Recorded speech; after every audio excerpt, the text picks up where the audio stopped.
Torolling was the first one, 56th Brigade. They went into and three mountain divisions, 121 Brigade, 121 Independent Brigade responsibility was this. Once the things started going out of hand, 8 Mountain Div was called in, and 56th Brigade, which was located there near Baltal at Gandarbal, was called in on 15th of May. And subsequently, they went in and they cleared with various units were inducted. 2 Rajrif, 18 Gadwar rifles, 13 Jackrif for my unit man. My turn of brigade headquarters, when Torolling was taken, major peaks. The last operation of Torolling went in on 2nd of July, but 29th or 30th June was the major operation of Torolling. I made up a plan that attack on, this plan was earlier there, to attack on 3rd, 4th July, night of 3rd, 4th. I started putting them up in penny packets, these companies, so that they go and hide in the folds, because after all, the Tiger Hill top or Tiger Hill itself was at the height of 16,700, and we had to move from the roadhead. Before 45 minutes, the fire opened up, artillery fire, and direct firing, the guns, both guns, started firing. There's a multi-barrel rocket launcher with 40 guns, rockets going at the same time were there. Well, it had started drizzling. To my good luck, we were fortunate because with this a little foggy area, the troops could get cover, but at the same time, slightly became difficult because they had started slipping down because of the rocky features. GOC left the operation room thinking that probably let them go wherever they can. And he asked me, he says, okay, Baj, let me know in the morning about the battle progress. By 4 o'clock, I got the news, good news, that we had captured the Tiger Hill top. This was one of the best news of my life. Well, Balwan had done a job. Havaldar Madan Lal had fought very well. He had killed 6, destroyed 3 bunkers. He got martyred there. And I asked the commanding officer, gave him shabash, and asked him to push us Charlie Company or Delta Company actually, which was just nearby, to cook on top. In the meantime, as I had kept this secret of 8 Sikh, I knew now the counterattack will come from the southwestern ridge line, or maybe reinforcements. Now I issued a code word Baj and ordered those 52 men of 8 Sikh to go. During daytime, we intentionally moved them during daytime of 4th July towards the Grenadier side so that enemy gets an impression that they are following with the Grenadier's route. But moment they lie down, and by evening, they came the other side and started climbing. Went on 5th morning, early morning, they captured 2 pickets called India Gate and Helmet. Now they interposed between the top and the Rocky Knob on the southwestern side, which was their company headquarters, which we learned later, and they cut them off. And surely now Grenadiers had now time to check in. Now, by the time next 6th morning, no wonder, once it was known to General Musharraf of the enemy side, he did order, which we learned later, of Terlanai, which was there in the adjoining feature with the SSG, Special Service Group, like our para commandos or SF troops. Come what may, I want Tiger Hill back, was his instructions. And for that, the person and the officers who were tasked was one Major Iqbal from the Special Service Group, that is SSG, and another officer, young officer by the name of Captain, later we learned his name, Captain Karnal Sher Khan of 12 NLI. We also learned later that there was another officer from the commandos who was later given some award there. But we recovered these two bodies of those officers. Captain Khan had led 3 waves of attacks on Indian soldiers who had captured Tiger Hill, the highest peak in the Dras-Kargil sector, which overlooks National Highway 1D, a road that connects Srinagar to Kargil and is the main supply route of the Kargil sector. This was a story of a brave man being sacrificed for whimsical planning, poor planning of senior officers. See, from the word go, Kargil operation from the Pakistani army side had issues. It was very difficult to keep feeding and keep the line of communication intact. That was the real game. How do you keep supplying your men who are fighting at the top? And Sher Khan, the whole operation is that there is Indian army men who are coming, who are climbing up. They're exchanging fire. Sher Khan keeps asking, for greater supply of ammunition. He keeps fighting. His men keep fighting until they run out of ammunition. All his men are shot dead. He's the only one surviving. And after he realizes, and he keeps radioing about, send me supplies, send me supplies. When he finally runs out of it and he has not a single bullet left, he starts pelting stones at the Indian army men who were climbing up and who was catching, who were catching up on him. And I think it's a brave feat. I mean, till the last, he could have surrendered. He could have surrendered like, I would say, General Niazi did in 1971. Yeah, one could argue that, General Niazi, even if you don't look at his surrender as an act of weakness, but that, there wasn't much option left. There would have been greater bloodshed, etc. But I think it's important to realize that Sher Khan was definitely a much solid and a braver man. He fought till his last breath. He was so brave that even the enemy side recognized it.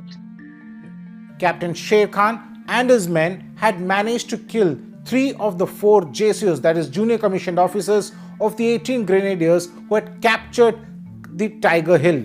Brigadier Bajwa spoke to the forwardmost soldier Sepoy Satpal Singh and came to know that Captain Khan, who was leading the attack, was time and again motivating the remaining troops to press on. He realized that it was important to take down the Pakistani officer, and so directions were issued. Initial, the troops which were there in helmet, they came and attacked. The attack was repulsed. Second time, well-determined attack came, which was also repulsed. The third time, it was now led by a young officer, later identified as Captain Colonel Sher Khan of 2009. He led the attack and he would motivate them, bring them, inspire them time again, and kept fighting. In the bargain, in the helmet, right in the pyramid, I lost 2 JCOs. My officer was very seriously wounded. We had to call him back to India Gate so that they fight a battle now at India Gate. The stage came when it was almost hand-to-hand battle. And every time, since I was controlling as a commander, I had taken permission from the commanding officer of 8th Sikh, he not being well, that let me speak directly, since I could speak in the language also, directly to the. So I asked Nirmal Singh Saab, साढ़े 2 JCO चले गए, एक attack किसी तरीके भी fail होना. He said, sir, there is one of either maybe a putting on tracksuit, a young person who motivates them, again brings them, inspires them, and he's the one who's leading them time and again. This is the 3rd time he's brought them. I say he must be an officer because others were putting on kala kurta pajama, black, and he was in tracksuit. I say he should be killed. Ultimately, We ordered Satpal, who was sitting on the perimeter, wounded twice, very badly wounded. He got up with his fixed his bayonet also on this, his insas, killed 3 and shot this young officer, Captain Karnal Sher Khan, for 5 yards. Moment he was killed, he fell down. The attack, all other enemy in their enemy. It was a bloody battle. It was a very interesting. So in that battle, I had lost 3 JCs out of 4. Both the officers were wounded. At a stage, we had both the officers wounded. There were 14 dead, martyred. There were 2 officers both wounded, and there are about 18 persons who were lying wounded. 39 casualties out of those 46, and 52 the men which were sent. It was almost like a battle of Saragadi were repeated. But the day was kept, and the moment they started shouting, I got a news. My Sparrow, my signal officer, we call him Sparrow, came. He said, sir, now the enemy can hear us on the radio. It's open. Should we enforce and take some preventive measures? I said, Baljit, no. Pass a message now, since the enemy can hear, that our paras are landing up there. Mind you, gentlemen, at times we have to, everything is fair in love and war. We have to do some deceptive measures. Moment I passed, this message was passed, the para started, the enemy from the top also started running away, learning that paras are landing, or SF people are landing. And by 6th, the Tiger Hill, we hoisted the flag, Tiranga, on top of Tiger Hill. And with this, the Battle of the Tiger Hill was thus won. India buried 30 enemy dead. Before dispatching the body to Delhi, he informed his general officer commanding of Khan's bravery and expressed the desire to write down a small letter of appreciation and citation that Captain Khan had fought very bravely and must be given his due recognition. A piece of paper with a handwritten citation of 4 sentences was placed in his pocket. Initially, Pakistan refused to take his body, saying that their soldiers had never fought. But later, the body was accepted. All the time this was playing into my mind, that while our wounded were being evacuated, that maybe he was an officer, but he fought very bravely, that young boy who was leading the enemy attack. I said, I want his body to be brought down. Well, our wounded also was being brought down by the pioneers, by our own troops. I hired the civilian porters, gave them very clear instruction to Major Pamar, who was the commander there, that I want his body to be respectfully brought down on a stretcher. Well, there were so many ifs and buts, but I got his body down. I informed the GOC, took a special permission from him, thus I would like to send his body back to Pakistan through Delhi. He said, why are you insisting on this? Well, I had something else in mind, but I told him, I said, sir, this will give a proof that Jalal Musharraf is saying that only Mujahideens are fighting in black kurta pajamas. But here it is with the documents and all. We'll try to prove this. The regular army is fighting. Well, on this, I think so, play. He agreed. I got his body down, laid with the rest in the brigade headquarters, in my front of my bunker. We searched his pockets. We learnt his name was Captain Karnal Sher Khan. Initially, we got a little confused that why Colonel Sher Khan? He was captain. Of course, from his letters and all, from his Begum and from his father, Jalal, it was clear that he was Captain Karnal Sher Khan of 1200 Line. While preparing the documents, what was playing in my mind was to appreciate his bravery.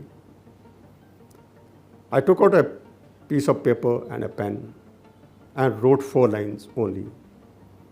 in my hand. I wrote, Captain Karnal Sher Khan of 12th has fought very bravely and he must be given his due recognition. At that time, I never knew these 4 lines of this small paper, which I put in his pocket, will be ever read by anyone, ever seen by anyone. But this was from my heart. I had appreciated. Well, the body was sent along with the documents. No wonders. It was refused by Pakistan. Kept on lying there. It was later, I'm told that after about 10-15 days, through Red Cross, when they insisted, the body was handed over. And luckily, those 4 lines were seen, that chit was seen by someone. And ultimately, Musharraf was pressurized. Okay, the people, those who are given their lives, they are given for their nation. They can't be said they are not fighting force. About his bravery, I was very happy to know later that he was awarded Nishan-e-Haider. This is the highest award, like we have Paramveer Chakra.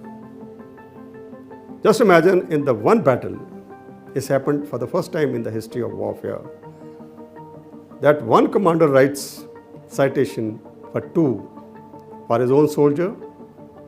Grenadier Yogendra Yadav gets Paramveer Chakra, and the enemy